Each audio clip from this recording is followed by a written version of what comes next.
ایک کردار کی بات کر رہا ہوں. 3 سال پہلے کی بات ہے. میں نے کیمرے میں سپروائزر کو کہا کہ ایک بچہ دروازے کے اندر آ گیا اور دا جیب را پڑسیدلے غنتے دے کہ نظر آ رہا ہے کہ بچے کے جیب میں کچھ ہے.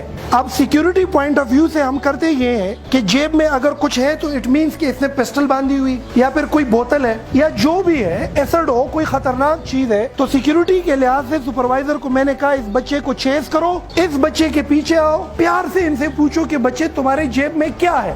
وہ بچہ دروازے سے آیا, اس طرف آیا, ادھر بیٹھ گیا. اب میں کیمرے میں دیکھ رہا ہوں, وہ ایوب صاحب آ گئے, اس کو بولا بچے جی زمانو مسدولہ آپ کے جیب میں کیا ہے؟ تو جیسے اس نے کہا جیب میں کیا ہے, اس نے جیب کو اس طرح پکڑ لیا. کہتے دکھاؤ کیا ہے جیب میں. اب اس نے جب ہاتھ پکڑ لیا تو ادھر ایوب الرٹ ہو گیا کہ سم تھنگ ڈینجرس. اور میں آفس میں اسکرین سے کیمروں میں دیکھ رہا تھا تو میں بھی کرسی سے اٹھ گیا کہ بندے نے ہاتھ کیوں پکڑ لیا. وہ ایوب نے جیسے ہاتھ آگے کیا وہ یہاں سے دوڑ کے گیا اور اس تنگ گلی کے اندر گھس گیا. وہ ایوب اس کے پیچھے گیا, وہ پارسنگ سے چڑھ کے اوپر گیا, وہ پارسنگ انسان پر راخ کرو, پارسنگ وہ سیڑھی اوپر رکھ دی. کہتے چمڑ میں ان کی جب درتانا خیم مجھے مار بھی دو, جیب نہیں دکھاؤں گا تم. وہ ایوب دوڑ کے آئے کہ سر جی سڑی سر بندے کے ساتھ جیب میں جو بھی ہے لیکن خطرناک چیز ہے. وہ اوپر چڑھ گیا اور سیڑھی اپنے ساتھ چڑھا دی اور اس نے کہا مار بھی دو, جیب نہیں دکھاؤ. اب میں وہ آفس سے دوڑ کے نکل آیا اور میں نے ان کو بولا تھا تو ٹول لگ سے تشی. وہ میں خود آہستہ آہستہ گیا. میں نے کہا سعید خان ہے بچہ؟ کہتے جی سر جی. میں نے کہا بچے کیا مسئلہ ہے؟ کہتے سر جی بڑا پرائیویٹ ہے, میری عزت کا معاملہ ہے, یہ میرے پیچھے لگا ہوا ہے, آپ اوپر آؤ آپ کو دکھاتا ہوں, باقی کسی کو نہیں دکھاؤں. میں نے کہا سیڑھی نیچے کرو. اس نے سیڑھی نیچے کی, میں اوپر گیا, وہ ادھر ساتھ بیٹھ گیا. میں نے کہا بچے دکھاؤ کیا ہے؟ کہتے سر بہت پرائیویٹ ہے, چھوڑو نا. اب اس وقت اس کے آنکھ سے آنسو نکل آیا. میں سمجھ گیا سم تھنگ وٹ ایور.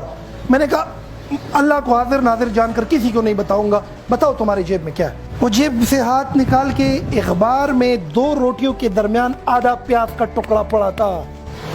کتنے سہولیات ہوتے تم لوگوں کے پاس, ایئر کنڈیشن لگا رہتا ہے, کرایہ ہے تمہارے پاس, کپڑے پہنے ہوئے تم لوگوں نے, کام نہیں کرتے تم لوگ, مفت خور ہو, شکری دشمنانی, سارے وسائل تمہیں پیرنٹس دیتے, اس کے باوجود بھی منزل نہ ہو تو تم لوگوں کو درے مارنے چاہیے. اس بچے کے جیب سے وہ 2 روٹیاں, وہ پیاز, اتنا بڑا سبق سکھا گیا مجھے اس وقت کہ میں حیران کر کے رکھ دیا. میں نے کہا بچے یہ کیا ہے؟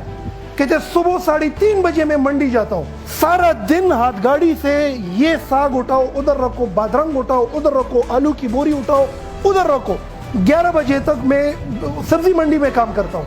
11 بجے سے تقریباً 2 بجے تک فروٹ منڈی میں آم کے کریٹ ہے اس میں کام کرتا ہوں. میں نے کہا پھر کہتے اس کے بعد اتنا کماتا ہوں کہ گھر میں بوڑھی امی کو کھلاتا ہوں, پھر جو بچ جائے میرے لیے پیاز کا یہ آدھا ٹکڑا اور یہ 2 روٹیاں بچتی ہے یہ میں کھاتا ہوں, اس لیے میں نے نہیں نکالا. میں نے کہا یہ لوگ میرے مذاق نہ اڑائے. میں نے کہا پھر انگریزی پڑھنے کے لیے آتا ہوں. میں نے کہا وہ میرے پیچھے ان کا استاذ بلایا. میں نے کہا اس بچے کی پرفارمنس بتاؤ. کہتے A گریڈ لے رہا ہے ابھی تک. کہتے کبھی چھٹی کی؟ کہتے نہیں کی چھٹی. اس بچے کے ہاتھ اس دن میں نے چوم لیے تھے اور وہ آج ایک بڑے مقام پر ہے. اگر یہ چیز فیس بک یا یوٹیوب پر چلتی ہے وہ ضرور اس واقعے کو کوٹ کریں گے.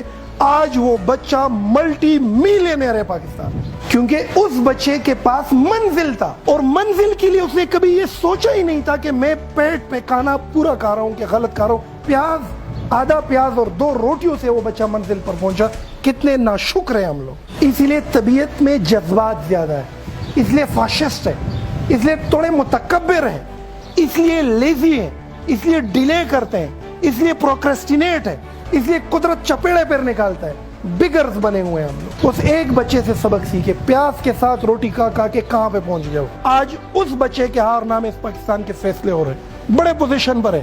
وہ ماں اس کی مر گئی, تنہا ہے اس وقت, لیکن بڑے لیول پہ پہنچ گیا. زندگی رہی ملاقات کرواؤں گا آپ لوگوں کی اسی سٹیج پر اس بچے کے ساتھ. تو ناشکرے نہ بنے, منزل کے لیے خون نکالے, اپنا پیٹ پہ پتھر تک باندھ لے, ڈریس کی پرواہ ہی نہ کرے. ایک آیا تھا کہ میں پریزنٹیشن اس لیے نہیں کر رہا ہوں کیونکہ زما پوندی چاو دی ہوئی خلق برا پورے خان دی. ان چیزوں سے آزاد ہو جاؤ. کچھ بچے کلاس نہیں لیتے کیونکہ وہ کہتے 3 دن سے نہائے نہیں ہے, پسینے کی بو آ رہی ہے. اس کی بھی پرواہ نہ کرو, دھوتی پہن لو, پٹے پرانے کپڑے پہن لو, پیوند لگاؤ کپڑوں میں. بادشاہ تو وہ ہے جن کے پاس منزل ہے یار. غربت, امیری, وسائل, مال, دولت, منزل کے راستے کی سہولیات ہو سکتی ہے, لیکن غریب کا بچہ جتنی تیزی سے اس میں نکل سکتا ہے کوئی بھی نہیں.